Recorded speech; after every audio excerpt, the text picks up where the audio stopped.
Eu destruí meu casamento com minhas próprias mãos. E hoje, aos 67 anos, ainda acordo de madrugada com o peso dessa culpa esmagando meu peito. Meu nome é Carmen, e durante 43 anos vivi ao lado do homem mais generoso que já existiu nessa terra. Mas não foi suficiente para mim. Não quando descobri que ainda podia virar a cabeça de outros homens. Não quando a vaidade entrou pela porta e expulsou a gratidão pela janela. E agora, sentada nessa sala vazia, com apenas o barulho do relógio de parede me fazendo companhia, preciso contar essa história. Não para me redimir, porque sei que não mereço redenção, mas porque talvez, só talvez, alguém que esteja ouvindo possa aprender com o erro que me custou tudo. Tudo começou quando completei 52 anos, e minha filha Júlia, preocupada com minha saúde, me convenceu a fazer exames completos. O resultado foi devastador. Diabetes tipo 2, colesterol nas alturas, pressão descontrolada. O médico foi direto comigo, daquele jeito que corta a alma. Ou a senhora muda de vida agora, ou não vai ver os netos crescerem. Carmen, a senhora está cavando a própria sepultura com garfo e faca. Saí daquele consultório destroçada. Olhei para o espelho do carro e vi uma mulher de 52 anos que parecia ter 70, com 38 quilos a mais do que deveria carregar, o rosto inchado, os olhos sem brilho. Chorei ali mesmo, no estacionamento, até não ter mais lágrimas. Foi quando meu marido Sebastião, que tinha ido comigo e esperado na sala de espera sem reclamar, como sempre fez durante toda essa nossa vida juntos, abriu a porta do carro, sentou ao meu lado e simplesmente me abraçou. Não disse que eu tinha me descuidado. Não disse que ele tinha avisado. Apenas me abraçou e sussurrou que íamos superar aquilo juntos, como sempre superamos tudo. O Sebastião sempre foi assim, entendem? Aquele tipo de homem que a gente só valoriza quando perde. Ele trabalhava como técnico em manutenção industrial numa fábrica de peças automotivas. Acordava às 5 da manhã todos os dias. E mesmo depois de 30 anos no mesmo emprego, nunca deixou de chegar em casa com um sorriso no rosto e perguntar como tinha sido meu dia. Eu era auxiliar administrativa numa empresa de contabilidade, um trabalho monótono que me sugava a alegria, mas que pagava as contas. A gente nunca foi rico, mas nunca faltou nada na nossa mesa. Construímos uma vida simples, honesta, com 3 filhos maravilhosos que criamos com amor e sacrifício. E eu jogaria tudo isso no lixo por pura vaidade, por pura soberba, por pura estupidez. 2 semanas depois daquela consulta, o Sebastião chegou em casa com uma surpresa. Tinha se matriculado numa academia perto do trabalho dele e pagou uma mensalidade para mim também, numa unidade perto da minha empresa. Amor, a gente faz isso juntos, ele disse com aquele jeito tranquilo dele. Você não vai estar sozinha nisso. Eu vou acordar meia hora mais cedo para malhar antes do trabalho. E você pode ir na hora. Do almoço ou depois do expediente, o que você preferir. A gente se ajuda, se cobra, e daqui 1 ano a gente está novo em folha.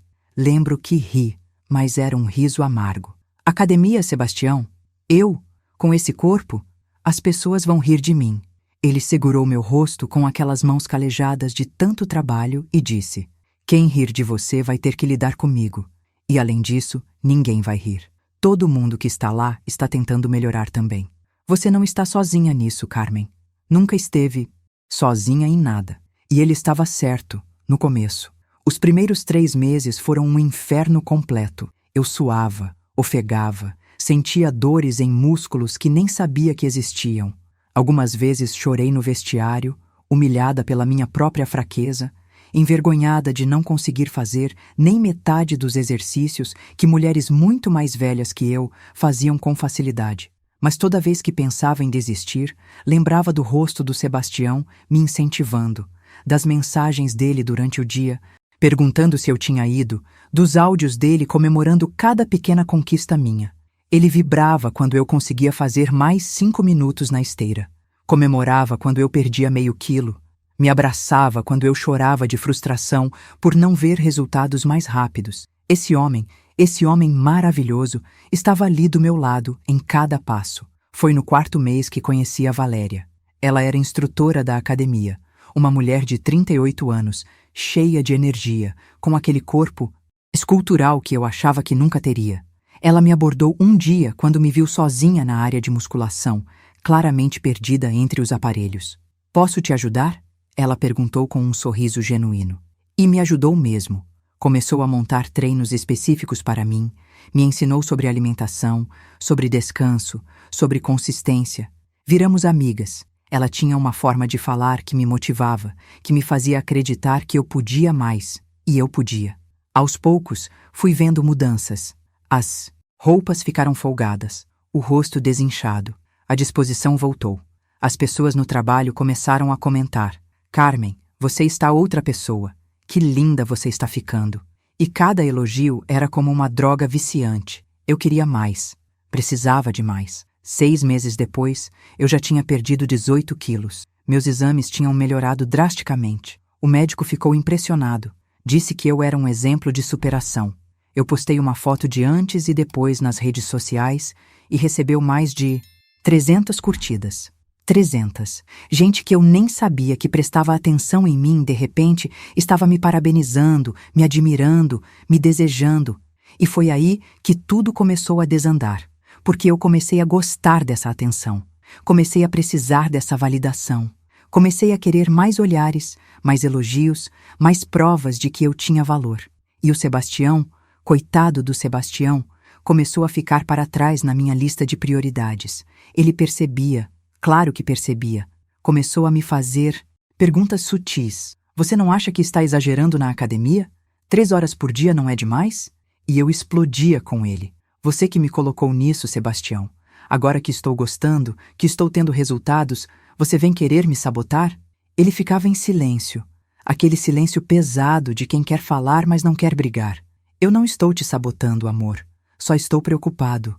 A gente mal se vê mais. Você chega tarde, está sempre cansada. E quando eu tento conversar, você está no celular olhando fotos de fitness. Eu só queria minha esposa de volta. E eu, com toda a minha arrogância recém-descoberta, respondi: Sua esposa está aqui, melhor do que nunca. O problema é que você não está acompanhando a evolução. Quando vi a dor no rosto dele, fingi que não vi. Virei e fui para o quarto. Essa foi a primeira noite que dormi de costas para ele em 28 anos de casamento. Com 10 meses de academia, eu tinha perdido 28 quilos e ganhado uma confiança que beirava a arrogância. Comprei roupas novas, roupas justas, roupas que mostravam o corpo que eu tinha esculpido com tanto esforço. Mudei o cabelo, fiz luzes, investi em maquiagens. Eu estava me sentindo com 30 anos de novo. E homens percebiam. Na academia, no trabalho, na rua, olhares que eu não recebia há décadas de repente me seguiam por onde eu passava. E eu adorava. A Valéria começou a me convidar para eventos do pessoal da academia. Happy hours, comemorações, confraternizações. Eu sempre dizia ao Sebastião que ia, mas pintava como compromisso do trabalho. Ele nunca desconfiou porque sempre confiou em mim cegamente. Essa confiança que eu pisotearia da forma mais cruel possível. Foi num desses happy hours que conheci o Ricardo. Ele tinha 46 anos, era empresário, dono de uma rede de farmácias, separado há 3 anos. Corpo atlético, cabelo grisalho bem cortado, sorriso conquistador. Ele me abordou no bar e começou a puxar conversa. Você malha na academia da Valéria? Ele perguntou. Tenho visto você lá. Sua transformação foi impressionante. Eu me derreti com o elogio. Começamos a conversar e a conversa fluiu de um jeito que eu não esperava. Ele era engraçado, atencioso, me fazia sentir jovem. No final da noite, ele pediu meu número. Para trocarmos dicas de treino, ele disse com um sorriso que deixava claro que não era só sobre treino. E eu dei. Dei meu número para outro homem enquanto meu marido estava em casa, provavelmente preparando o jantar e esperando minha chegada. As mensagens começaram no dia seguinte. Bom dia, gata. Vai treinar hoje? Inicialmente inocentes, mas rapidamente se tornaram mais íntimas.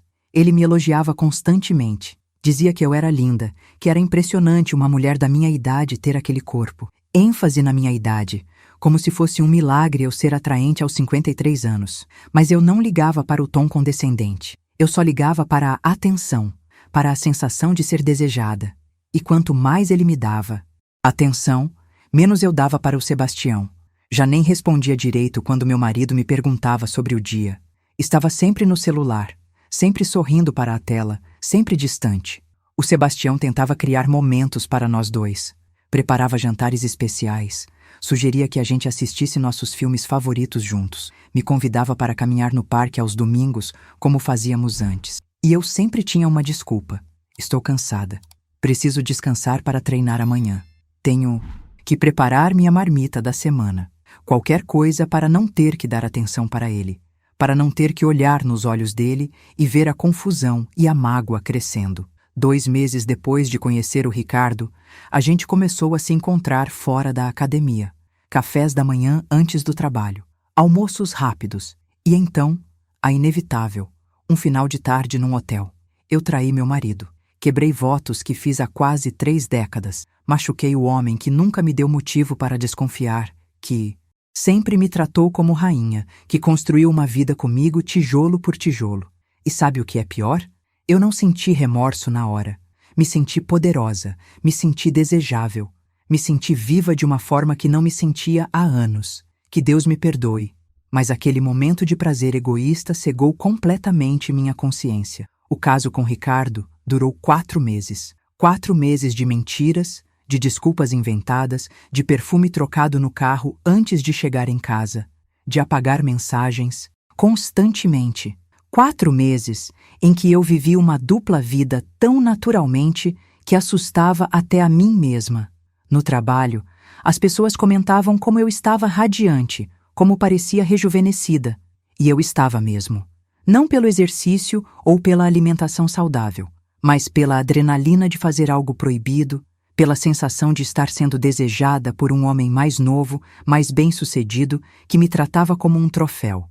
O Sebastião tentava. Deus sabe como ele tentava. Uma noite ele preparou um jantar romântico completo.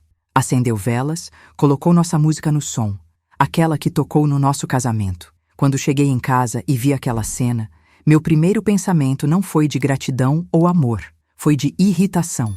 Irritação porque eu teria que fingir, teria que representar, teria que ser a esposa dedicada quando tudo o que eu queria era estar no celular conversando com o Ricardo. Mas me forcei a sentar, a comer, a sorrir.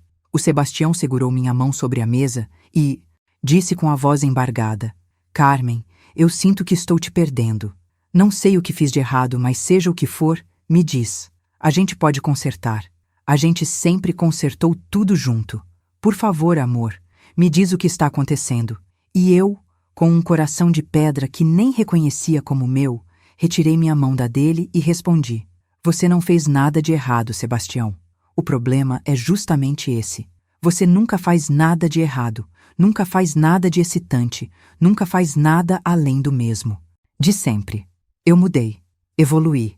E você continua o mesmo homem de 30 anos atrás. Vi a alma dele se partir naquele momento. Vi lágrimas se formarem nos olhos daquele homem que eu só tinha visto chorar 3 vezes na vida, quando cada um dos nossos filhos nasceu.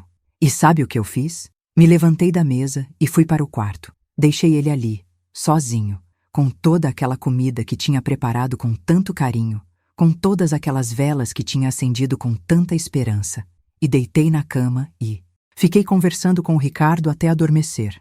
As coisas pioraram drasticamente depois daquela noite. Eu comecei a sair de casa nos finais de semana, dizendo que ia encontrar amigas da academia, que ia participar de eventos fitness, de workshops sobre saúde. Tudo mentira. Eu estava com o Ricardo em hotéis, em restaurantes caros, em bares onde ninguém nos conhecia. Ele pagava tudo. Me cobria de atenção e presentes. Me fazia sentir especial de uma forma tão superficial que hoje me envergonho profundamente. Mas naquela época, era exatamente o que eu achava que precisava. O Sebastião começou a definhar na minha frente. Perdeu peso, ganhou olheiras profundas, ficou mais calado. Nossos filhos perceberam e me ligavam preocupados. Mãe, o que está acontecendo com o pai? Ele não está bem. Está tão triste, tão quieto. Vocês brigaram? E eu mentia para eles também. Dizia que o pai estava só estressado com o trabalho, que estava tudo bem entre nós, que era coisa da idade. Mentia para os meus próprios filhos sobre o sofrimento que eu estava causando no pai deles. Que tipo de mãe faz isso? Que tipo de pessoa eu tinha me tornado? Foi a nossa filha Júlia quem finalmente confrontou o pai. Ela foi visitá-lo num sábado que eu tinha saído mais uma vez, supostamente para um evento na academia. Encontrou ele sentado no sofá, segurando uma foto antiga nossa, do dia do nosso casamento, com lágrimas escorrendo pelo rosto. Ela me contou isso meses depois, e até hoje, não consigo apagar essa imagem da minha cabeça. O Sebastião, aquele homem forte que sustentou nossa família por décadas, chorando sozinho em casa enquanto eu estava num hotel com outro homem. A Júlia sentou ao lado dele e perguntou o que estava acontecendo. E ele, sempre protetor, sempre tentando me defender mesmo quando eu não merecia, disse apenas: "Sua mãe está passando por mudanças, filha. Está se descobrindo de novo. Eu só espero que no fim dessa descoberta ainda tenha um lugar para mim na vida dela." A ficha começou a cair quando o Ricardo me disse que a ex-esposa dele queria reconciliação. Estávamos deitados numa cama de hotel quando ele soltou, casual como quem comenta o clima: "Olha, Carmen, a Patrícia entrou em contato. Disse que quer tentar de novo. E eu ainda amo ela, sabe? A gente tem história, filhos. Você é incrível, foi maravilhoso, mas sempre foi só diversão, né? Você entende." Senti como se tivesse levado um soco no estômago. Diversão? Eu tinha destruído meu casamento por diversão? Tinha machucado o homem que mais me amou nessa vida por um passatempo para alguém? Tentei argumentar, dizer que o que tínhamos era especial, era real. E ele riu. Riu da minha cara. "Carmen, você é casada. Tem 53 anos. Achou mesmo que eu ia largar tudo por você? Foi bom enquanto durou, mas cada um volta para o seu lugar agora." Saí daquele hotel destroçada. Não pela perda do Ricardo, eu percebi depois, mas pela humilhação, pelo espelho que ele tinha colocado na minha frente. Eu tinha me achado tão especial, tão irresistível. E para ele, eu era apenas uma mulher casada de meia-idade que foi fácil de seduzir. Cheguei em casa naquela noite e o Sebastião estava acordado, esperando na sala. Ele me olhou e, pela primeira vez em meses, realmente me viu. Viu meu rosto manchado de rímel, viu meu olhar perdido, viu meu desespero. E mesmo assim, mesmo depois de tudo, ele perguntou: "Você está bem, Carmen? Precisa de alguma coisa?" Foi ali que eu deveria ter confessado tudo. Deveria ter caído de joelhos e implorado perdão. Mas não. Ainda estava tão mergulhada no meu egoísmo que simplesmente passei direto por ele e fui para o quarto. Não conseguia lidar com a bondade dele. Não conseguia olhar para aquela preocupação genuína no rosto dele sabendo o que eu tinha feito. Então fugi, como sempre estava fugindo ultimamente. Os dias seguintes foram horríveis. Bloqueei o Ricardo em tudo, mas a dor da rejeição corroía por dentro. E o pior é que eu não tinha ninguém com quem desabafar. Não podia contar para ninguém que tinha traído meu marido e sido descartada como um brinquedo usado. A Valéria tentou conversar comigo na academia, percebendo que algo estava errado, mas eu me afastei dela também. Afastei de todos. Mergulhei numa depressão profunda, mas continuava fingindo que estava tudo bem. Foi nesse período que comecei a beber. Vinho à noite, inicialmente para dormir, depois vodka escondida na bolsa, para aguentar o dia. O Sebastião percebeu, claro. Uma noite ele segurou minha mão quando peguei a garrafa e disse: "Carmen, pelo amor de Deus, me fala o que está acontecendo. Me deixa te ajudar. Você está se destruindo e eu não sei o que fazer." E eu, bêbada e amarga, gritei: "Você não pode me ajudar, Sebastião. Ninguém pode. Eu estraguei tudo, tudo. E você ia ser melhor sem mim." Ele ficou em choque com aquelas palavras. "Melhor sem você? Carmen, você é minha vida. É minha companheira de 30 anos. Mãe dos meus filhos. Você acha mesmo que eu seria melhor sem você? Eu te amo, mulher. Sempre amei. E vou continuar amando não importa o que esteja passando. A gente supera isso junto." E foi nesse momento que eu cometi o erro fatal.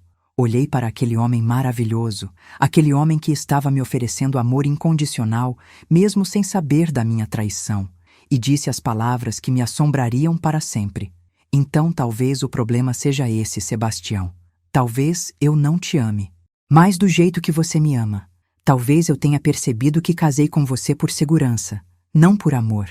Talvez eu mereça mais do que essa vida mediocre que construímos." O silêncio que se seguiu foi ensurdecedor. Vi a vida se esvair dos olhos dele. Vi 30 anos de casamento se desfazendo naquele momento. Ele não gritou, não xingou, não quebrou nada. Apenas respirou fundo, balançou a cabeça e disse: "Tudo bem, Carmen. Se é assim que você se sente, não vou te segurar. Você é livre para buscar essa vida que acha que merece. E saiu de casa. Pela primeira vez em 3 décadas, o Sebastião saiu de casa no meio de uma discussão. Ouvi o carro dele arrancando e foi só então que caí no chão e chorei. Mas ainda não era um choro de arrependimento genuíno. Era um choro de autopiedade, de frustração, de confusão. Ele voltou 3 dias depois, mais magro, mais pálido, mas com uma calma assustadora. Carmen, a gente precisa conversar sério. Sentamos na mesa da cozinha, a mesma mesa, onde tomamos milhares de cafés da manhã juntos, onde ajudamos nossos filhos com lição de casa, onde planejamos nossa vida. E ele disse: eu pensei muito nesses dias e cheguei à conclusão de que você está certa. Eu não posso te fazer feliz se você não quer ser feliz comigo. Então vou facilitar as coisas. Vou sair de casa. Pode ficar com tudo. A casa, os móveis, as economias. Eu só quero que você seja feliz, mesmo que não seja ao meu lado. Eu deveria ter dito não. Deveria ter implorado para ele ficar. Deveria ter confessado tudo e pedido uma chance de consertar. Mas não fiz nada disso. Aceitei. Simplesmente aceitei que aquele homem que me amou a vida inteira saísse da nossa casa, da nossa vida, para eu poder buscar uma felicidade ilusória que eu nem sabia se existia. Que monstro eu tinha me tornado. O Sebastião saiu de casa numa terça-feira chuvosa de março. Lembro de cada detalhe daquele dia como se tivesse acontecido ontem. Ele fez a mala com calma, dobrando cada peça de roupa com cuidado, como sempre fez. Pegou apenas o essencial: roupas, documentos, algumas fotos dos filhos. Deixou para trás 30 anos de memórias, de construção, de amor. Quando terminou, desceu as malas e as colocou na porta. Então se virou para mim, que estava sentada no sofá, fingindo assistir televisão, e disse: Carmen, eu quero que você saiba que não tenho raiva de você. Tenho pena. Pena porque você está jogando fora algo real em busca de algo que não existe. Mas respeito. Sua escolha. Só te peço uma coisa: cuida de você. Come direito, não bebe demais, não se machuca, porque mesmo não estando mais aqui, eu ainda me importo. Não consegui responder. Fiquei ali, paralisada, vendo o homem que dividiu metade da vida comigo pegar suas malas e ir embora. Ouvi o barulho do carro dele se afastando e foi só então que a realidade começou a me atingir. Mas ainda não completamente. Ainda tinha aquela voz venenosa na minha cabeça dizendo que eu tinha feito a escolha certa, que merecia mais, que ia encontrar alguém melhor. Que estupidez, que cegueira absurda. Os primeiros dias sozinha foram estranhos. A casa parecia maior, mais vazia, mais silenciosa. Não tinha mais o som do chuveiro dele de manhã cedo, não tinha mais o cheiro do café que ele preparava, não tinha mais o beijo de despedida antes dele sair para o trabalho. Mas eu me convenci de que aquela era minha liberdade. Poderia fazer o que quisesse, quando quisesse, sem ter que dar satisfação para ninguém. Comecei a sair mais, a beber mais, a tentar preencher o vazio com qualquer coisa que me distraísse da crescente sensação de que tinha cometido um erro gigantesco. Voltei para a academia com força total. Aumentei a intensidade dos treinos, comecei a fazer 2 sessões por dia. Não era mais sobre saúde, era sobre punição. Sobre tentar calar aquela voz no fundo da minha mente que gritava que eu tinha destruído a melhor coisa que tinha na vida. A Valéria ficou preocupada. Carmen, você está exagerando. Seu corpo precisa de descanso. Você está emagrecendo demais. Está ficando doente. Mas eu não ouvia. Queria ficar cada vez mais magra, mais definida, mais atraente. Como se isso fosse apagar a dor que sentia. Foi nessa época que conheci o Fernando. Ele era corretor de imóveis, 49 anos, divorciado, frequentador assíduo da academia. Começou a puxar conversa comigo, me convidou para jantar. Eu aceitei, desesperada por validação, por provar para mim mesma que tinha feito a escolha certa ao deixar o Sebastião. O jantar foi agradável. O Fernando era educado, atencioso, me fazia rir. Mas não era o Sebastião. Não tinha aquele jeito genuíno de se importar, aquela preocupação sincera, aquele amor incondicional. Mas eu ignorei isso. Comecei a sair com ele regularmente. Nossos filhos ficaram sabendo da separação 2 semanas depois que o Sebastião saiu. Eles ficaram destroçados. A Júlia, nossa filha mais velha de 31 anos, veio me visitar furiosa. O que você fez, mãe? O que aconteceu? O pai não quer falar nada, só diz que vocês decidiram seguir caminhos diferentes. Mas eu conheço o pai. Ele jamais desistiria do casamento de vocês por vontade própria. Foi você, não foi? Você deixou ele. Tentei me explicar, inventar desculpas sobre diferenças irreconciliáveis, sobre crescimento pessoal, sobre precisar me encontrar. E ela me olhou com uma mistura de decepção e raiva que nunca vou esquecer. Você é egoísta, mãe. Egoísta e cruel. Aquele homem te amou a vida inteira, te sustentou, te apoiou em tudo. E você joga tudo fora por quê? Porque emagreceu e acha que pode conseguir coisa melhor? Que vergonha. Os outros 2 filhos, o Pedro de 28 e a Fernanda de 25, tiveram reações parecidas. Ficaram do lado do pai, como deveriam ter ficado. Pararam de me ligar com frequência, pararam de me visitar. Quando eu ligava para eles, as conversas eram curtas, frias, obrigatórias. Eu tinha perdido não só meu marido, mas também o respeito dos meus filhos. E ainda assim, continuei me convencendo de que estava certa, de que eles não entendiam, de que um dia veriam que eu tinha feito o melhor para mim. O relacionamento com o Fernando durou apenas 2 meses. Ele era superficial demais, interessado demais em aparências, em status. Percebi que ele só estava comigo porque eu estava em boa forma, porque eu servia bem ao lado dele em eventos sociais.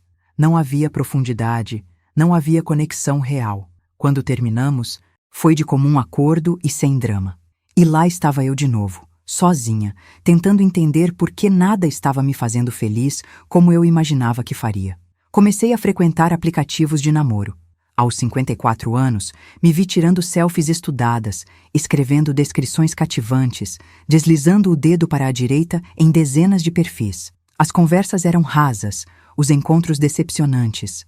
Homens que só queriam uma noite, homens que mentiam sobre idade e situação financeira, homens casados, procurando aventura. Foi num desses encontros desastrosos que finalmente comecei a enxergar a verdade. Estava com um homem chamado Álvaro, 56 anos, que passou o jantar inteiro falando de si mesmo, das conquistas dele, do dinheiro dele. Em nenhum momento perguntou sobre mim, sobre minha vida, sobre o que eu gostava. E no meio daquele monólogo chato, tive uma epifania.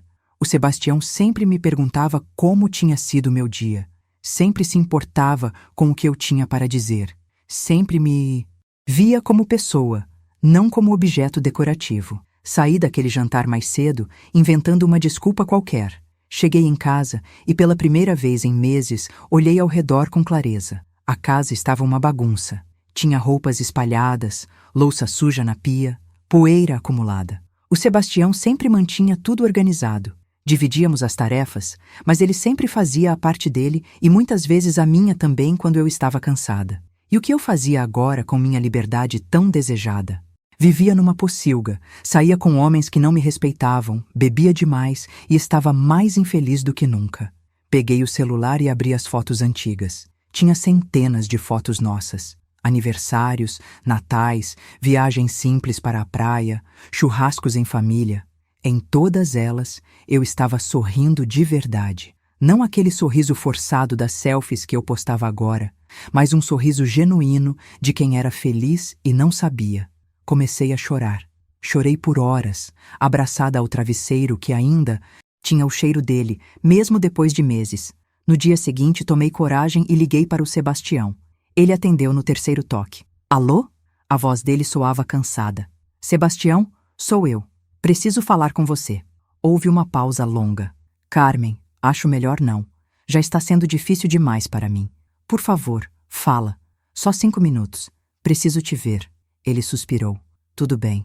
Podemos tomar um café amanhã no centro. Mas não quero discutir sobre volta, sobre reconciliação. Isso já passou, Carmen. Ainda não estava pronta para aceitar aquilo. Combinamos de nos encontrar numa cafeteria que frequentávamos quando éramos mais jovens. Passei a noite inteira me arrumando para aquele encontro. Escolhi a roupa mais bonita, fiz o cabelo, me maquiei com cuidado. Queria que ele visse o quanto eu tinha mudado, o quanto estava atraente. Ainda estava presa naquela ilusão de que a aparência era o que importava. Cheguei no café 15 minutos adiantada e o esperei ansiosa. Quando ele entrou, meu coração apertou.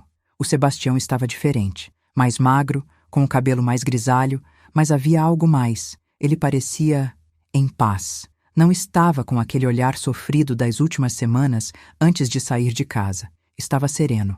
Sentamos um de frente para o outro e o silêncio foi constrangedor. Foi ele quem falou primeiro. Como você está, Carmen? Bem, menti. E você? Estou bem. Me mudei para um apartamento menor, mais confortável. Tenho me dedicado mais ao trabalho, aos hobbies. Entrei num grupo de voluntariado da igreja. Está sendo bom. Senti uma pontada de ciúmes. Ele estava bem sem mim. Estava reconstruindo a vida sem mim. Sebastião, eu errei. Errei muito. Esses meses foram horríveis. Eu sinto sua falta todos os dias. Ele me olhou com uma tristeza profunda nos olhos. Carmen, eu também senti sua falta. Mas você não sentiu falta de mim. Você sentiu falta de ter alguém cuidando de você, de ter a segurança que eu te dava. Isso não é a mesma coisa que amor. Tentei argumentar, mas ele ergueu a mão. Deixa eu terminar. Eu passei esses meses pensando muito, fazendo terapia, e entendi que você estava certa naquela noite. Você não me ama mais do jeito que eu te amo. Talvez nunca tenha amado. E está tudo bem. Eu não posso forçar você a me amar. Mas também não posso continuar vivendo esperando que você acorde um dia e perceba o que tinha.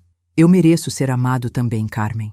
Mereço alguém que me escolha todos os dias, não alguém que fica comigo por conveniência. Mas eu te amo, Sebastião, gritei, alto demais para o ambiente. As pessoas ao redor olharam. Eu fui uma idiota, eu sei, mas eu te amo. Por favor, me dá uma chance. Ele balançou a cabeça lentamente. Não, Carmen. Você não me ama. Você ama a ideia de não estar sozinha. Ama a segurança que eu representava. Mas amor de verdade não faz o que você fez comigo. Amor de verdade não humilha, não menospreza, não abandona. E foi o que você fez. Então não vou te dar outra chance. Porque eu finalmente estou aprendendo a me amar. E isso significa não aceitar migalhas de quem me deu as costas. Ele se levantou, colocou dinheiro na mesa para pagar o café que nenhum de nós tocou e antes de sair disse: desejo sinceramente que você encontre a felicidade que está buscando, Carmen. Mas essa felicidade não está comigo. Cuida de você. E foi embora. Me deixou ali, chorando no meio daquela cafeteria, com os pedaços do meu orgulho destruído espalhados ao meu redor. Voltei para a casa destruída. Não era apenas a rejeição do Sebastião que doía. Era a verdade crua que ele tinha colocado na minha frente. Eu não o amava de verdade. Ou pior, eu o amava, mas tinha deixado minha vaidade, minha necessidade de validação externa, minha busca idiota por uma juventude que já tinha passado, destruir esse amor. Sentei no chão da sala e chorei até ficar sem lágrimas. Olhei ao redor daquela casa que já não parecia mais um lar, apenas uma construção vazia de tijolos e cimento. Tudo que tinha significado alguma coisa tinha ido embora com aquele homem. Os meses seguintes foram os mais sombrios da minha vida. Parei de ir à academia. Não por falta de vontade, mas porque cada vez que entrava lá, lembrava de como tudo tinha começado. Como aquele lugar que deveria ter me curado tinha se tornado o palco da minha destruição. Comecei a ganhar peso de novo. Não me importava mais. Que diferença fazia estar magra se estava miserável? Larguei os aplicativos de destaques. Namoro.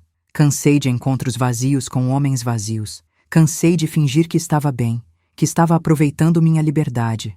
O trabalho começou a sofrer. Eu vivia distraída, cometendo erros básicos, faltando reuniões importantes. Meu chefe me chamou para uma conversa séria. Carmen, o que está acontecendo? Você sempre foi uma funcionária exemplar, mas nos últimos meses está irreconhecível.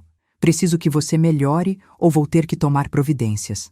A ameaça de perder o emprego deveria ter me assustado, me motivado a reagir, mas eu simplesmente não conseguia me importar com mais nada. Foi a Júlia quem finalmente me tirou daquele buraco, pelo menos momentaneamente. Ela apareceu em casa num sábado de manhã sem avisar. Encontrou a casa numa bagunça completa, garrafas de vinho vazias espalhadas, eu ainda de pijama ao meio-dia. Mãe, pelo amor de Deus, olha o que você virou. Isso não pode continuar assim. Tentei me defender, mas ela não deixou. Não, mãe, você vai me ouvir agora. Eu sei que você está sofrendo. Eu sei que você errou e está pagando o preço. Mas isso não significa que você pode se destruir desse jeito. Você ainda tem filhos, ainda tem netos que precisam da avó. Precisa reagir. Ela passou o dia inteiro lá comigo. Limpou a casa, jogou fora todas as bebidas, me obrigou a tomar banho e comer algo decente. E então, sentou comigo e conversou. Conversou de verdade, não com raiva, mas com preocupação genuína. Mãe, eu não aprovo o que você fez com o pai. Nunca vou aprovar. Mas você ainda é minha mãe, e eu te amo. Então agora você vai fazer o seguinte: vai procurar ajuda profissional, vai fazer terapia, vai parar de beber, vai se reconectar com a vida. Não pelo pai, não por mim, mas por você mesma. Porque você não pode terminar seus dias assim, destruída pelo peso das próprias escolhas. Se você está me ouvindo até aqui e sentiu que essa dor, esse arrependimento que estou compartilhando tocou seu coração de alguma forma, eu queria te pedir um favor. Deixa um "valeu demais" aí embaixo. Não é só pelo canal, mas porque cada gesto desses me mostra que não estou sozinha nessa jornada de compartilhar verdades difíceis. E talvez sua interação ajude outra pessoa que está passando pelo mesmo a encontrar essa história e perceber que ainda dá tempo de mudar. Muito obrigada de coração, meu amor. Comecei a fazer terapia na semana seguinte. A terapeuta, Dona Marlene, uma senhora de 62 anos com um olhar penetrante, não teve pena de mim. Na primeira sessão, depois de eu despejar toda a minha história entre lágrimas, ela disse: Carmen, você quer mesmo mudar? Ou só quer que eu te faça se sentir melhor com as escolhas que fez? Porque se for a segunda opção, estamos perdendo tempo. Fiquei chocada com a franqueza dela. Quero mudar, respondi, ainda incerta. Ela assentiu. Então vamos trabalhar. Mas te aviso, vai doer. Você vai ter que encarar partes de si mesma que preferiu ignorar durante décadas. Vai ter que admitir verdades que vai querer negar. Está pronta para isso? Não estava. Mas disse que sim, e começamos o trabalho árduo de desconstruir a pessoa que eu tinha me tornado para tentar recuperar quem eu realmente era. As sessões eram intensas. Dona Marlene me fazia perguntas que cortavam fundo. Por que você precisava tanto de validação externa? Quando foi que você começou a medir seu valor pela atenção que recebia de homens? O que você estava tentando provar e para quem? A princípio, eu resistia. Tentava jogar a culpa em fatores externos. A sociedade que pressiona mulheres a serem jovens e bonitas. O Sebastião que tinha se acomodado no casamento. Mas ela não aceitava. Não, Carmen. Você fez escolhas. Escolhas conscientes. Precisa assumir a responsabilidade por elas antes de poder seguir em frente. Foi numa dessas sessões, cerca de 2 meses depois de começar a terapia, que finalmente consegui verbalizar a verdade que tinha evitado o tempo todo. Dona Marlene, eu não amava mais o Sebastião do jeito que ele merecia. Não porque ele tivesse mudado ou feito algo errado, mas porque em algum momento dos nossos anos juntos, eu parei de valorizar o tipo de amor que ele me dava. Amor estável, constante, seguro. Eu queria fogos de artifício, queria paixão, queria ser desejada intensamente. E quando percebi que ainda podia ter isso, joguei fora décadas de construção por momentos de ilusão. Ela ficou em silêncio por um momento, deixando minhas palavras ecoarem na sala. Então disse: E agora? Agora que você reconhece isso, o que vai fazer? Não sei, admiti. O Sebastião deixou claro que não quer voltar. Meus filhos perderam o respeito por mim. Eu destruí minha vida. Ela se inclinou para a frente. Você destruiu a vida que tinha, mas ainda está viva. Ainda pode construir algo novo. Não vai ser a mesma coisa. E você vai ter que conviver com as consequências das suas escolhas para sempre. Mas não precisa deixar que essas consequências te destruam completamente. Pode aprender com elas, pode crescer, pode se tornar uma pessoa melhor. Comecei a seguir os conselhos dela. Parei completamente de beber. Voltei a cuidar da casa, da minha aparência, mas agora por mim, não para impressionar ninguém. Melhorei no trabalho, recuperando a confiança do meu chefe. Voltei a frequentar a igreja que tinha abandonado anos atrás. Não porque tinha encontrado uma fé súbita, mas porque precisava de comunidade, de pertencimento a algo maior que meu próprio egoísmo. Foi na igreja que reencontrei a Dona Teresa, uma amiga antiga que conhecia desde antes de casar com o Sebastião. Ela tinha passado por um divórcio difícil anos atrás e tinha reconstruído sua vida com graça e dignidade. Conversamos depois da missa e ela me convidou para tomar um café. Sentadas numa confeitaria, ela compartilhou sua própria jornada de dor e reconstrução. Carmen, eu sei que é difícil. Sei que você acorda todos os dias, com o peso do arrependimento, mas em algum momento você vai ter que perdoar a si mesma. Não para esquecer o que fez, mas para poder seguir em frente sem estar constantemente se punindo. Mas como? Perguntei, desesperada. Como eu me perdoo por ter destruído a vida de um homem bom? Por ter jogado fora décadas de amor? Você não se perdoa apagando o que fez. Você se perdoa reconhecendo que errou, aprendendo com isso e se comprometendo a ser melhor daqui para frente. E às vezes, Carmen, a melhor coisa que você pode fazer pela pessoa que machucou é deixá-la em paz. Deixar que ela siga sua vida sem você tentando se redimir. Porque a redenção não vem de ser perdoada pela pessoa que você machucou. Vem de você se tornar alguém que nunca mais faria aquilo novamente. As palavras dela ficaram comigo. Eu tinha passado meses tentando reconquistar o Sebastião. Não porque realmente entendia o valor do que tínhamos, mas porque não conseguia aceitar a rejeição. Não conseguia viver com a culpa. Mas ela estava certa. O melhor que eu podia fazer por ele era deixá-lo em paz. Deixá-lo construir uma vida nova, sem a sombra constante da mulher que o tinha machucado, tentando voltar. 3 meses depois de começar a terapia, tomei uma decisão difícil. Escrevi uma carta para o Sebastião. Não uma carta pedindo reconciliação ou perdão, mas uma carta assumindo completa responsabilidade por tudo que tinha feito, reconhecendo a dor que tinha causado e desejando sinceramente que ele encontrasse a felicidade que merecia. Terminei a carta dizendo que não entraria mais em contato, que ele estava livre para seguir sua vida sem o peso da minha presença. Selei a carta, coloquei no correio e chorei. Mas era um choro diferente. Não era autopiedade. Era luto. Luto pela morte definitiva do que tivemos. Luto pelas escolhas que fiz. Luto pela pessoa que eu tinha sido. 1 semana depois, recebi uma resposta dele. Era breve, mas significativa. Carmen, obrigado por suas palavras. Obrigado por finalmente entender. Eu te perdoo, não porque você pediu, mas porque eu preciso seguir em frente sem carregar raiva ou ressentimento. Espero que você encontre paz também. Cuida de você. Sebastião. Li aquela carta dezenas de vezes. Ele me perdoou. Não me queria de volta, mas me perdoou. E de alguma forma estranha, aquilo me deu a permissão que eu precisava para começar a tentar me perdoar também. Mas a vida não é um conto de fadas, onde tudo se resolve com um pedido de desculpas. As consequências das minhas ações continuaram se desdobrando. Minha relação com os filhos melhorou um pouco, mas nunca voltou a ser o que era. Eles eram educados, visitavam de vez em quando, me incluíam nas festas de família. Mas havia uma distância, uma frieza que não existia antes. Eu tinha perdido a intimidade com eles, a confiança, e sabia que talvez nunca recuperasse completamente. O trabalho estabilizou. Não era mais a funcionária exemplar de antes, mas era competente o suficiente para manter meu emprego. As amigas que tinha feito na época da academia se afastaram. Algumas porque tinham sido amigas do Ricardo também e ficaram do lado dele na separação. Outras porque simplesmente não sabiam como lidar comigo depois de tudo. A solidão era minha companheira constante. Foi nessa época, cerca de 1 ano depois da separação, que descobri que o Sebastião estava namorando. A informação veio pela Júlia, que achou que eu deveria saber. Mãe, o pai, está saindo com alguém. Uma mulher da igreja, viúva, 51 anos. Ela se chama Beatriz. Parece ser muito bacana.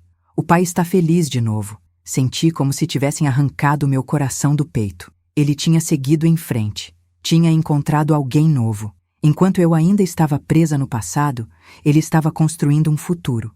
Dona Marlene me ajudou a processar aquela informação nas nossas sessões. Como você se sente sabendo que ele está com outra pessoa? Ela perguntou. Destruída, admiti. Com ciúmes, com raiva, mas também aliviada de certa forma, porque significa que ele realmente está bem, que não está mais sofrendo por minha causa. E se eu realmente o amasse, seria isso que eu quereria para ele, não é? Ela sorriu. Está vendo? Você está crescendo, Carmen. está começando a entender o que é amor de verdade. Amar alguém é querer o bem dessa pessoa, mesmo que não seja com você.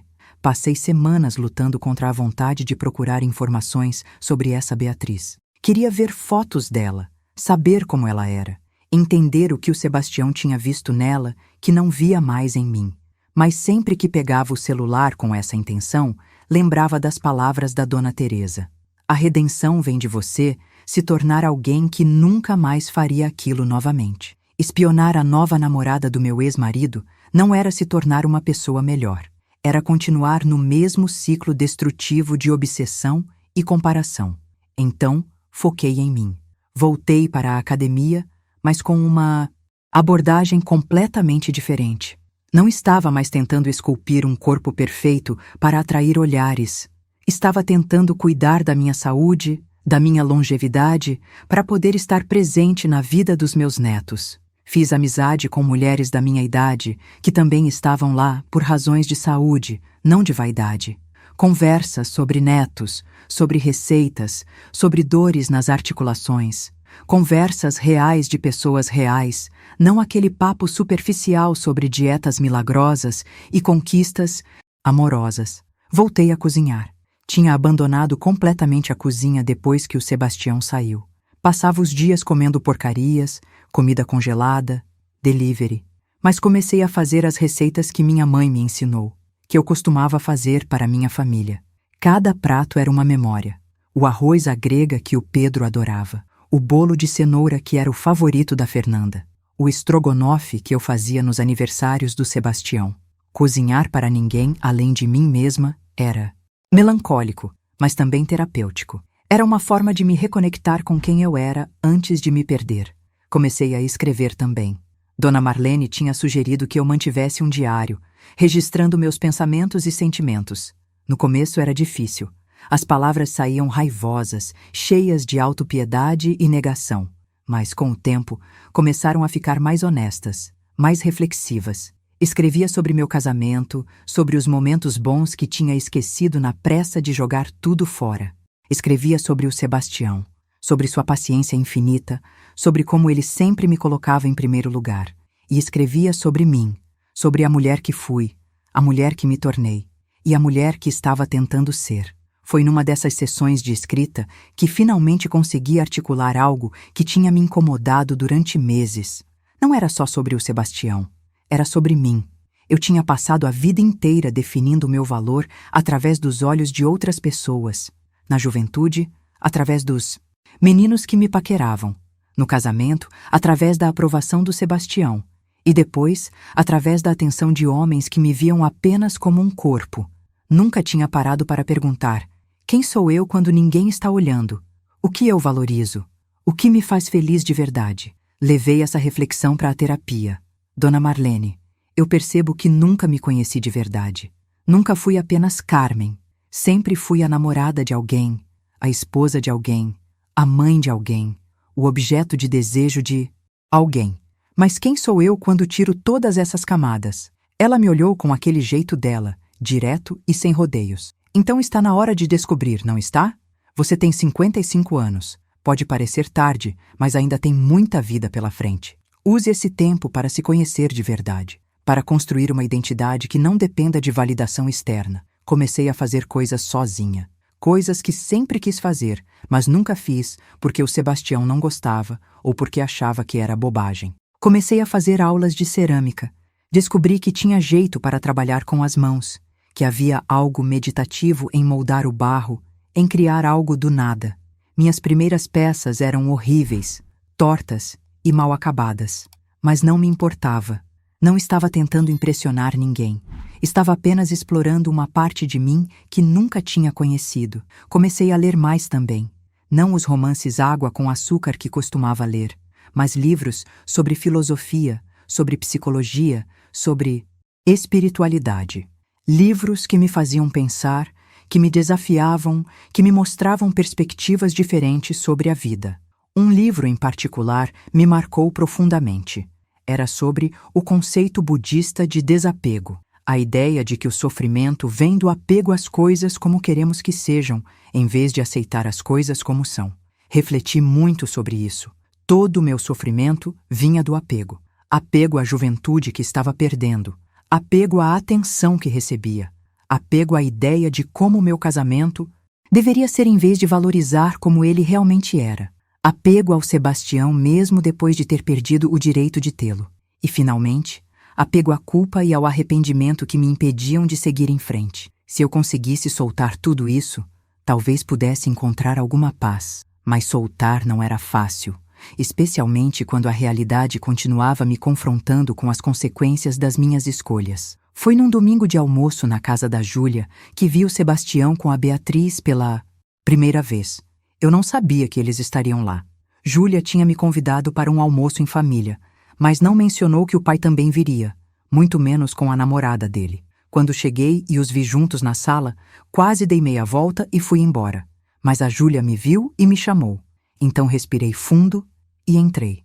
Mãe, você conhece a Beatriz? Júlia perguntou com um tom cuidadoso. Beatriz se levantou e estendeu a mão. Muito prazer, Carmen. Júlia fala muito de você. Ela era bonita de um jeito simples. Cabelo grisalho preso num coque, rosto sem maquiagem, sorriso genuíno. Usava uma roupa casual mais arrumada. E o jeito como ela olhava para o Sebastião, com carinho e respeito, cortou meu coração. O almoço foi uma tortura educada. Todos tentando manter a normalidade, conversando sobre amenidades, evitando tópicos delicados. Observei o Sebastião e a Beatriz interagirem.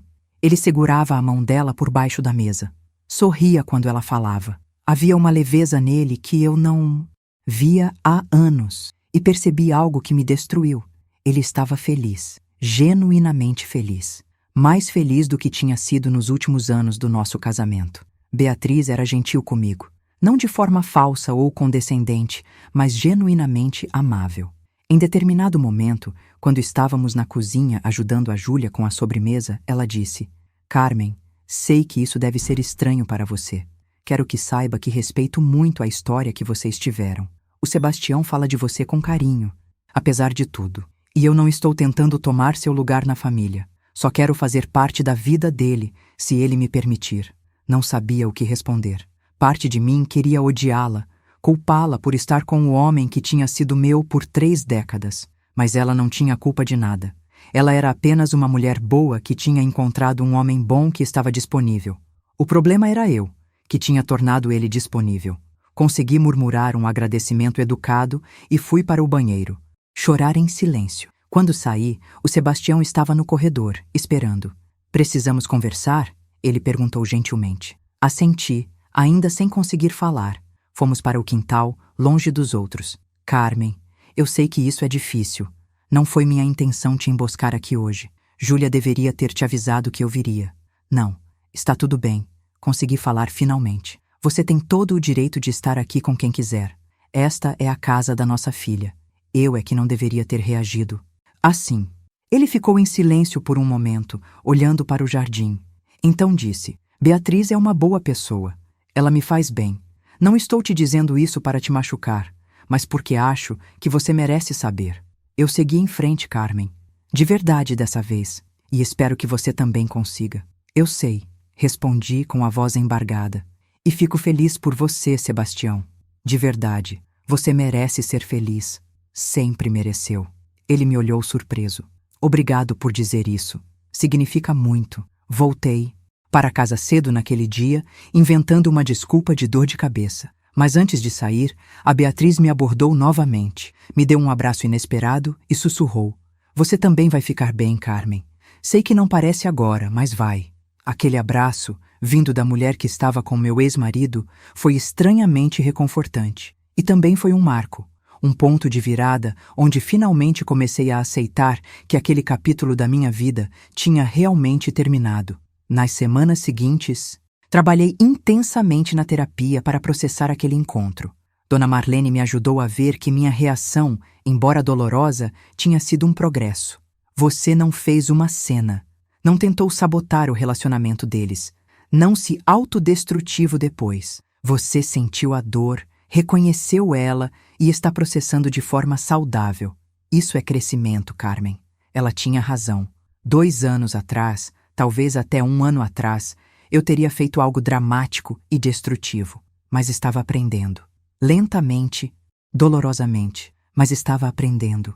Comecei a me voluntariar num abrigo para idosos, não porque estava tentando me redimir ou parecer boa, mas porque precisava sair de dentro da minha própria cabeça, das minhas próprias dores. Precisava me conectar com outras pessoas, ajudar de alguma forma. E aqueles idosos, muitos abandonados pelas próprias famílias, me deram uma perspectiva que eu precisava desesperadamente. Conheci Dona Eulália, uma senhora de 82 anos que tinha sido abandonada pelos filhos depois de ficar viúva. Ela me contou sua história sem amargura, apenas com uma tristeza resignada. Sabe, Carmen, eu passei a vida inteira cuidando deles. Lavei, passei, cozinhei, sacrifiquei meus sonhos pelos sonhos deles. E quando fiquei velha, quando não era mais útil, me jogaram aqui. Seus olhos se encheram de lágrimas. Mas sabe o que dói mais? Não é o abandono.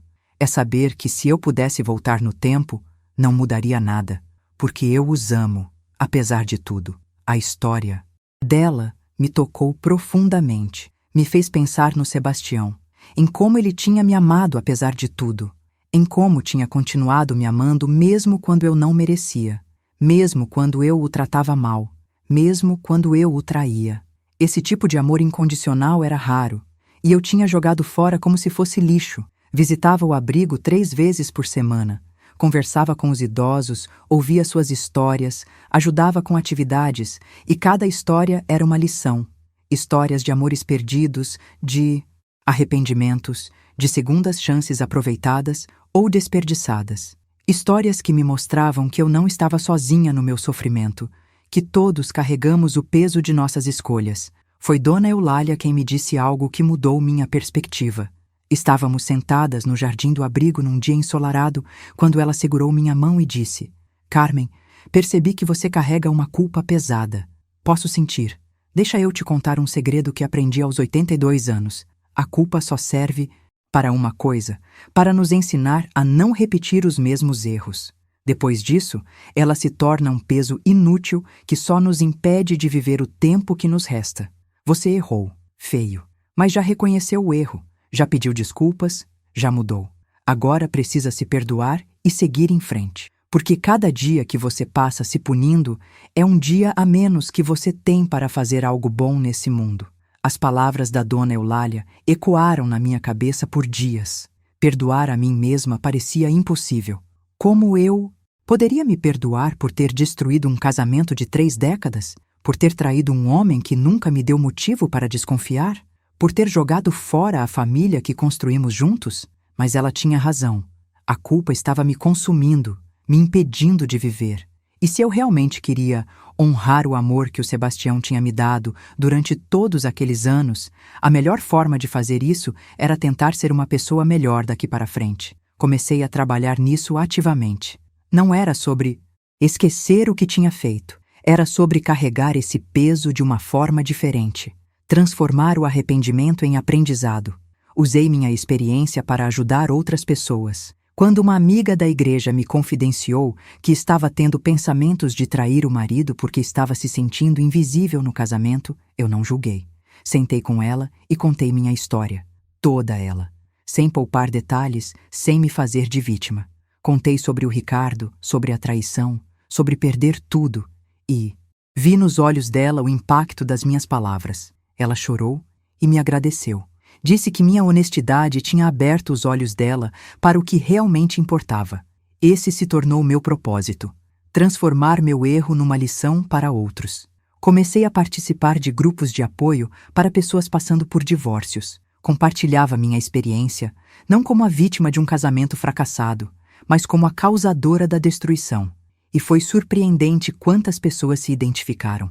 Quantas mulheres e homens estavam passando pelo mesmo que eu tinha passado? Aquela busca desesperada por validação externa, aquela sensação de que mereciam mais, aquele descarte cruel de parceiros que os amavam sinceramente. Foi num desses grupos que conheci o Mário, um homem de 61 anos que tinha passado por algo parecido. Ele tinha largado a esposa de 35 anos por uma mulher mais jovem que conheceu no trabalho. A esposa dele, diferente do Sebastião, não tinha sido tão generosa.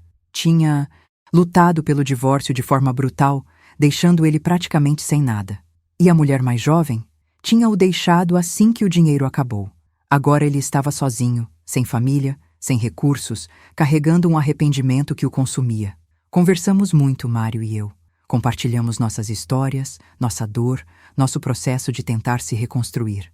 Ele se tornou um amigo, alguém que entendia exatamente pelo que eu estava passando, porque tinha trilhado o mesmo caminho destrutivo. Não era um relacionamento romântico. Nenhum de nós estava pronto para isso. E talvez nunca estaria. Mas era uma amizade genuína, construída sobre vulnerabilidade e honestidade mútua. Foi o Mário quem me contou que tinha visto o Sebastião e a Beatriz num restaurante, jantando com o que parecia ser a família dela. Eles pareciam felizes, Carmen. Realmente felizes. Não estou te contando para te machucar, mas porque acho que você precisa saber. Ele seguiu em frente completamente. Agradeci. A honestidade dele, mesmo doendo. Era importante saber. Era importante confrontar a realidade de que o Sebastião tinha construído uma vida nova, provavelmente melhor do que a que tinha comigo nos últimos anos. Minha relação com os filhos continuou melhorando aos poucos. A Júlia começou a me ligar mais seguido, não por obrigação, mas porque genuinamente queria conversar. O Pedro me convidou para o aniversário do filho dele, meu neto Lucas, de 7 anos. E a Fernanda, que tinha sido a mais distante, finalmente concordou em tomar um café comigo. Sentadas numa confeitaria, ela segurou minha mão e disse: "Mãe, eu não esqueço o que você fez. E ainda dói pensar no sofrimento que causou ao pai. Mas também reconheço que você está tentando mudar, tentando ser melhor. E isso conta para alguma coisa. Eu sei que não te mereço, filha.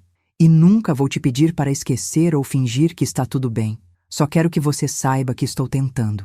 Todo dia acordo e tento ser uma pessoa melhor do que fui ontem."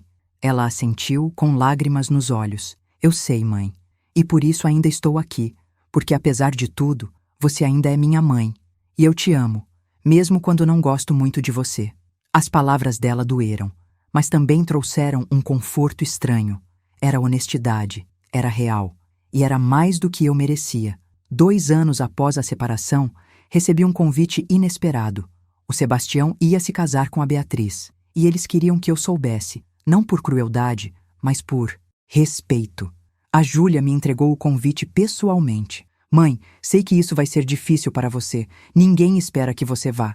Mas o pai queria que você soubesse.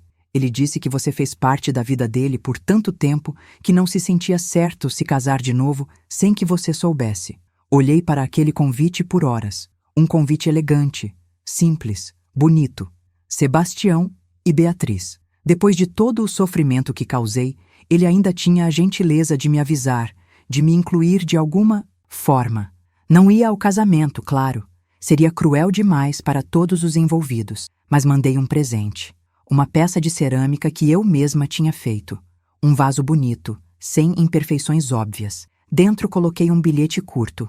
"Sebastião e Beatriz, desejo a vocês toda a felicidade que merecem. Que construam uma vida linda juntos. Com carinho, Carmen."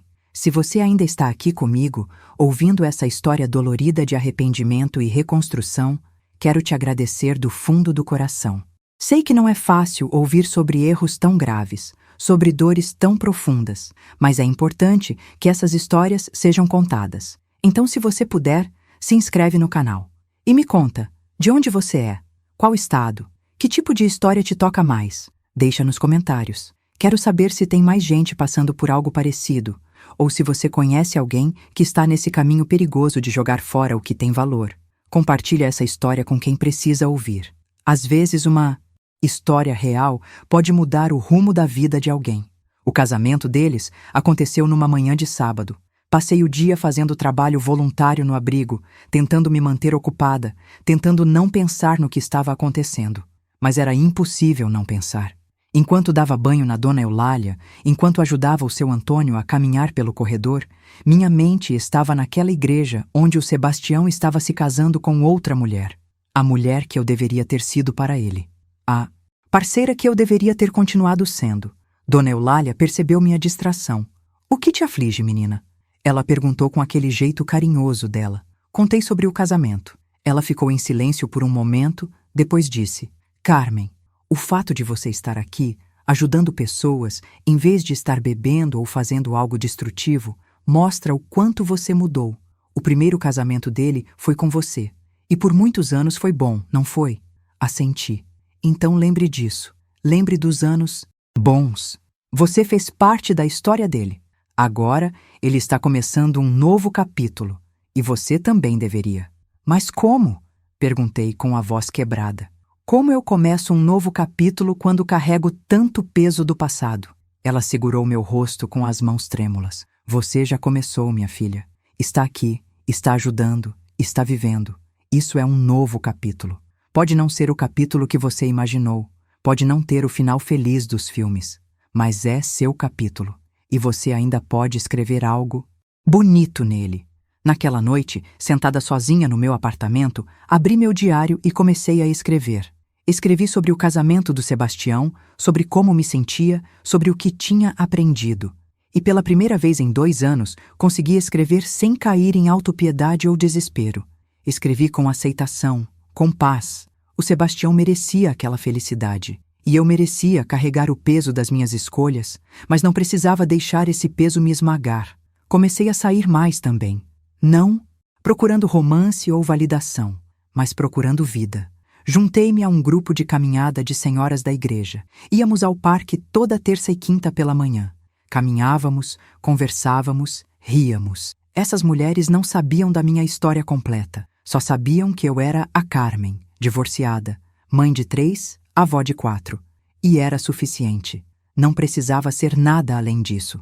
Foi numa dessas caminhadas que conheci a Sônia, uma viúva de 58 anos que tinha perdido o marido para um câncer 3 anos antes. Ela falava dele com tanto amor, tanta saudade. Sentávamos num banco depois da caminhada e ela compartilhava histórias.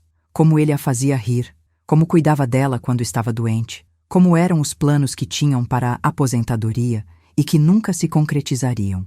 E eu ouvia, com o coração partido, porque reconhecia naquelas histórias o tipo de amor que eu tinha tido e jogado fora. Um dia, a Sônia me perguntou sobre meu ex-marido. E diferente de antes, quando eu inventava desculpas ou mentia sobre o que tinha acontecido, contei a verdade. Contei tudo. A academia, a transformação, o Ricardo, a traição, o divórcio. Ela me ouviu sem interromper, sem julgar. Quando terminei, ela ficou em silêncio por um longo tempo. Então disse: Carmen, obrigada por confiar em mim. Obrigada por ser honesta. E deixa eu te dizer uma coisa. O fato de você reconhecer o que perdeu, o fato de você carregar esse arrependimento com honestidade, já te faz melhor que muita gente por aí que faz coisas horríveis e nunca admite, nunca muda. Mas isso não traz ele de volta, respondi. Não apaga o que fiz. Não apaga, mas te transformou. E se você usar essa transformação para o bem, para ajudar outras pessoas a não cometerem os mesmos erros, então algo bom saiu de algo ruim. Não justifica o que você fez, mas dá um propósito para o seu sofrimento. As palavras dela ficaram comigo. Um propósito para o meu sofrimento. Comecei a pensar nisso como minha missão. Usar minha história como advertência, como lição, como prova de que a grama não é mais verde do outro lado. Intensifiquei meu trabalho nos grupos de apoio.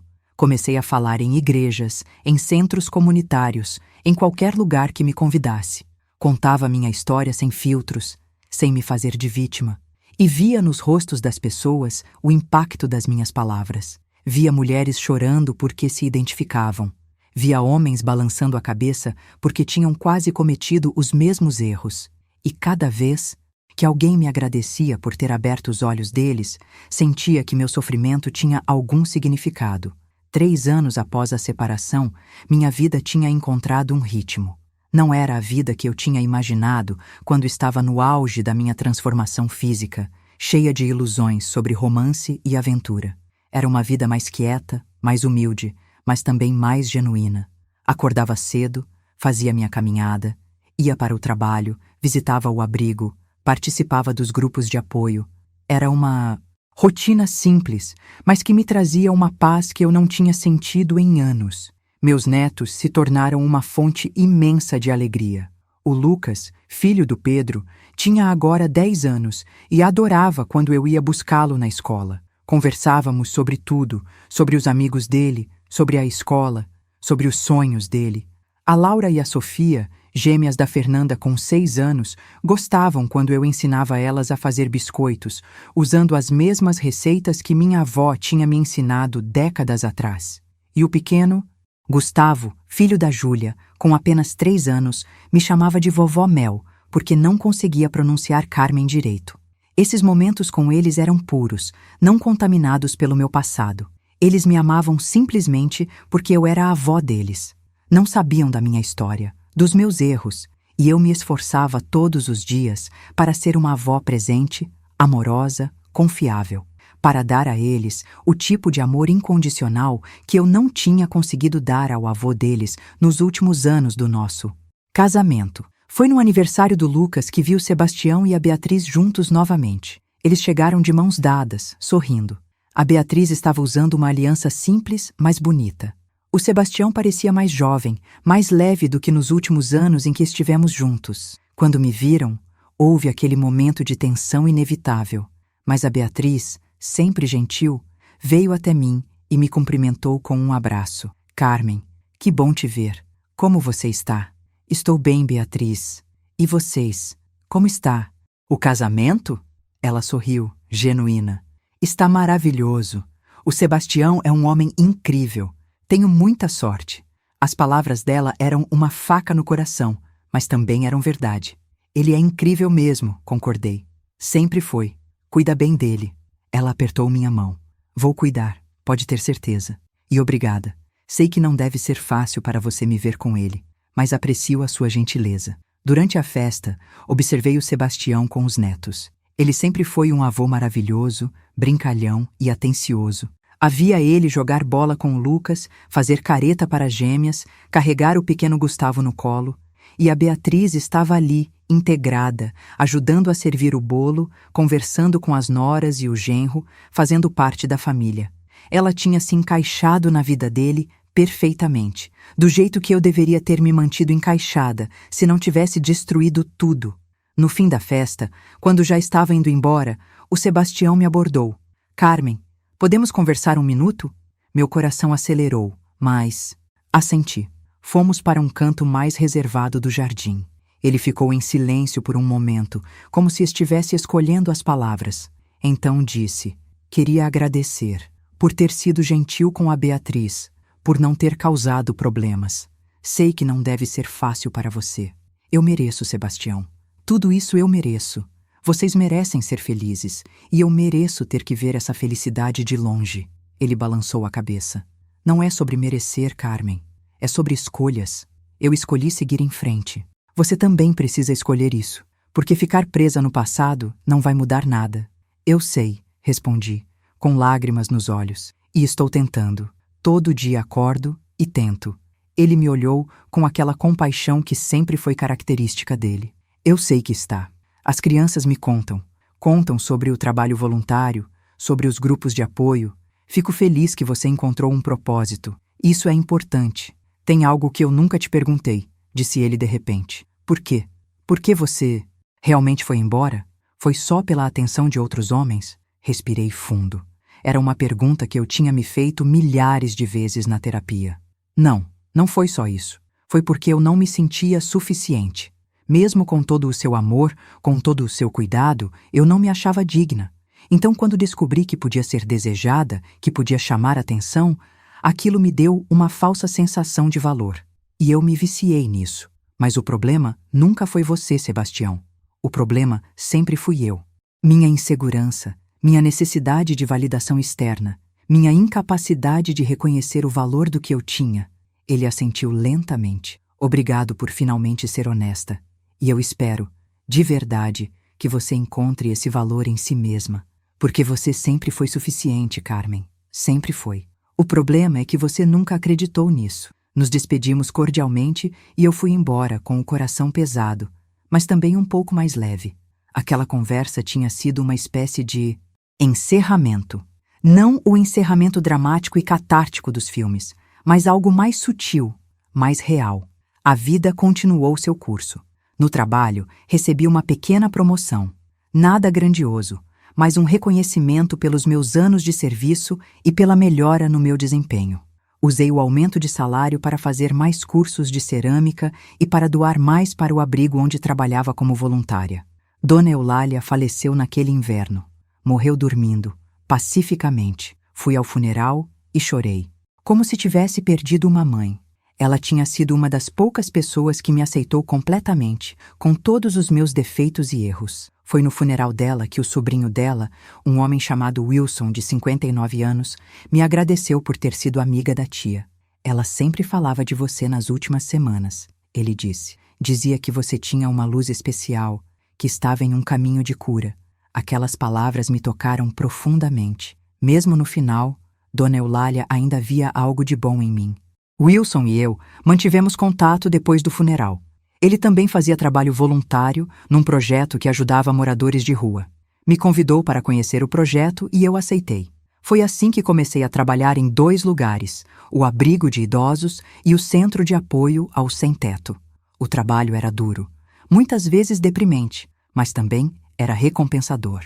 Via pessoas em situações muito piores que a minha, pessoas que tinham perdido tudo e, mesmo assim, continuavam lutando, continuavam tentando. Foi ali que conheci o seu Joaquim, um senhor de 71 anos que tinha morado na rua por 5 anos depois de perder a esposa e cair em depressão. Ele tinha se recuperado, conseguido um emprego simples e um quartinho para morar, e agora voltava ao centro para ajudar outros. Conversamos muito, seu Joaquim e eu. Ele me contou como tinha sido difícil voltar, como a vergonha quase o matou, como teve que aprender a viver com suas escolhas. Mas sabe, Carmen, ele me disse um dia, a vida continua. E enquanto ela continua, ainda há chance de fazer alguma diferença, mesmo que pequena. Passei meu aniversário de 58 anos cercada de novos amigos. Não tinha festa, nada elaborado. Apenas um chá na casa da Sônia com as mulheres do grupo de caminhada.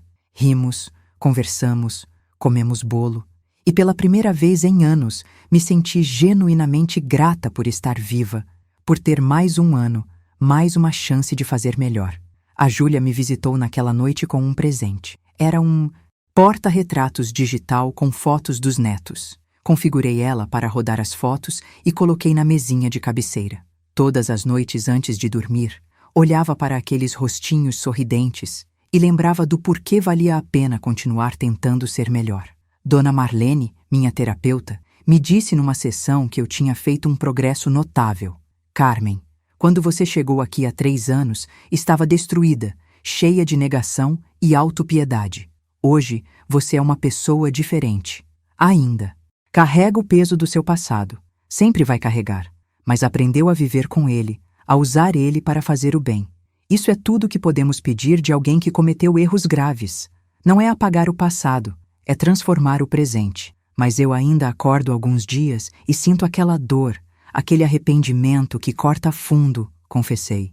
Eu sei, e provavelmente sempre vai ter esses dias. Mas percebe que eles estão ficando menos frequentes? Que está conseguindo viver dias inteiros sem ser consumida pela culpa? Isso é progresso. Ela estava certa. Os dias bons começaram a superar os ruins. Não eram dias felizes no sentido tradicional, mas eram dias de paz, de propósito, de contentamento modesto. Foi num desses dias, mais ou menos 4 anos após a separação, que recebi uma ligação inesperada do Pedro. Mãe, preciso te contar uma coisa. O pai e a Beatriz vão ter um bebê.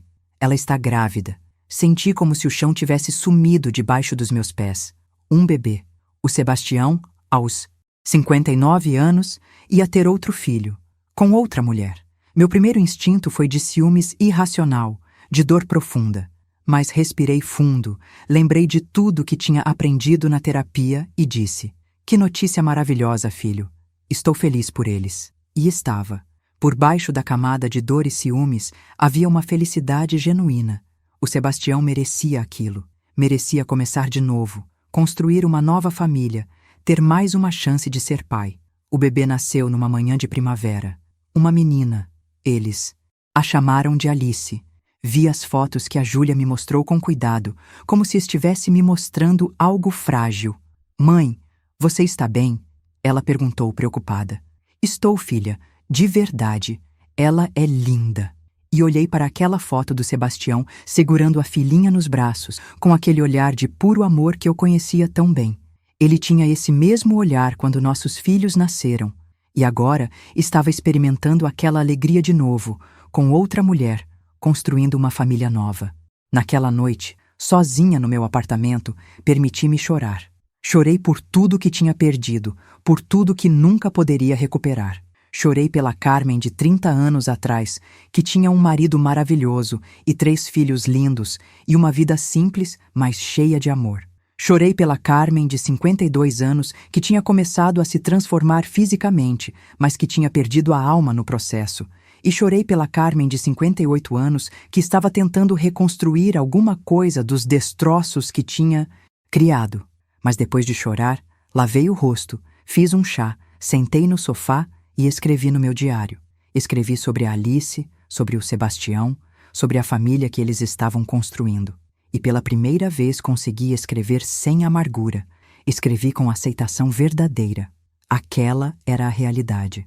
E eu precisava viver com ela, não lutar contra ela. Os meses seguintes trouxeram uma clareza nova. Via fotos da Alice crescendo através das redes sociais dos meus filhos. Via o Sebastião em fotos de família, sempre com aquele sorriso largo, sempre cercado de amor. A Beatriz postava fotos deles, legendas carinhosas sobre o marido, sobre a família. E eu olhava aquelas fotos sem o aperto no peito que costumava sentir. Olhava com uma espécie de paz resignada. Minha vida também continuava evoluindo. O trabalho voluntário tinha se tornado minha paixão. Dedicava quase todo o meu tempo livre a ajudar no abrigo e no centro de apoio. Fiz amizades verdadeiras com pessoas que também tinham histórias complicadas, também carregavam arrependimentos. E juntos formamos uma espécie de comunidade de pessoas imperfeitas tentando fazer melhor. Foi através do Wilson que conheci um projeto novo. Ele estava organizando palestras em escolas sobre consequências de escolhas, sobre relacionamentos saudáveis, sobre valorizar o que se tem. Me convidou para falar numa dessas palestras. Inicialmente hesitei. Falar sobre meus erros para adolescentes? Eles não iam me julgar? Mas o Wilson insistiu. Carmen, sua história pode salvar casamentos futuros, pode fazer esses jovens pensarem 2 vezes antes de jogar fora relacionamentos por coisas superficiais. Vale a pena tentar. A primeira palestra foi aterrorizante. Uma sala cheia de adolescentes de 16 e 17 anos, me olhando com aquela mistura de curiosidade e ceticismo típica da idade. Comecei contando minha história, sem filtros. Falei sobre a transformação física, sobre a atenção masculina, sobre a traição, sobre perder tudo. Falei sobre os 4 anos desde então, sobre o trabalho de reconstrução, sobre aprender a viver com as consequências. Quando terminei, o silêncio na sala era absoluto. Então, uma menina levantou a mão e perguntou: "A senhora se arrependeu?" "Todos os dias", respondi. "Todos os dias acordo e penso no que joguei fora. Mas o arrependimento não muda o passado. Só me ensina a não cometer os mesmos erros de novo." Outra menina perguntou: "A senhora ainda ama ele?" "Sempre vou amar", respondi honestamente. Mas aprendi que amor não é só sentimento, é escolha, é ação, é estar presente, ser leal, valorizar, e eu falhei nisso. Então, mesmo amando, ele tinha todo o direito de seguir em frente. Depois da palestra, várias jovens vieram falar comigo. Algumas choraram, contando sobre suas próprias situações, sobre pais que tinham traído as mães, sobre relacionamentos tóxicos, sobre pressões sociais para serem perfeitas. E eu ouvi cada uma, oferecendo o que podia, minha experiência, minha empatia, meu encorajamento para que fizessem escolhas melhores que as minhas. Aquilo se tornou um trabalho regular. Uma vez por mês, eu falava em escolas diferentes, compartilhando minha história. E cada vez recebia mensagens depois, jovens me agradecendo por ter aberto os olhos deles, por ter mostrado as consequências reais de escolhas ruins. Uma mãe me escreveu dizendo que a filha dela tinha desistido de trair o namorado depois de me ouvir falar. Aquelas mensagens me davam um propósito que eu nunca tinha sentido antes. Completei 60 anos cercada de amor, mas um amor diferente do que tinha antes. Não tinha um companheiro, provavelmente nunca teria de novo, mas tinha meus filhos, que tinham aprendido a me perdoar aos poucos. Tinha meus netos, que me enchiam de alegria. Tinha meus amigos do voluntariado, que me aceitavam como eu era. E tinha um propósito: transformar minha dor em lição para outros. A Júlia organizou um almoço de aniversário na casa dela. Todos estavam lá, meus 3 filhos com suas famílias, os 7 netos agora. A pequena Alice, com quase 2 anos, estava lá também. O Sebastião e a Beatriz tinham trazido ela. Vi aquela criança brincando com meus netos, chamando meus filhos de irmão Pedro, irmã Júlia, irmã Fernanda. Ela era parte da família deles de uma forma que eu nunca mais seria completamente. Num momento da festa, a Alice veio até mim com um desenho que tinha feito. Era um monte de rabiscos coloridos, incompreensíveis para qualquer um além dela. Para você? Ela disse com aquela fala enrolada de criança pequena. Obrigada, meu amor, respondi pegando o desenho. Ela sorriu e correu de volta para brincar com os outros. A Beatriz se aproximou. Desculpa se isso é estranho para você, ela disse gentilmente. Não é estranho, respondi, surpreendendo a mim mesma ao perceber que era verdade. Ela é uma criança linda, Beatriz. Vocês estão fazendo um trabalho maravilhoso com ela. Beatriz sorriu. Aliviada. Obrigada. E obrigada por ser tão gentil conosco. Sei que não deve ser fácil. Vocês merecem toda a felicidade do mundo, disse sinceramente. Cuida do Sebastião e da Alice. Eles são sortudos de ter você. Mais tarde, quando a festa estava acabando e as crianças já estavam cansadas, o Sebastião me procurou. Carmen, posso falar com você um minuto? Fomos para o quintal, aquele mesmo quintal onde tínhamos tido tantas conversas difíceis ao longo dos anos. Ele ficou em silêncio por um momento, olhando para o céu já escurecendo. Então disse: queria te agradecer por tudo, por ser gentil com a Beatriz e com a Alice, por ter se tornado uma presença positiva na vida das crianças de novo. Sei que não foi fácil chegar onde você chegou.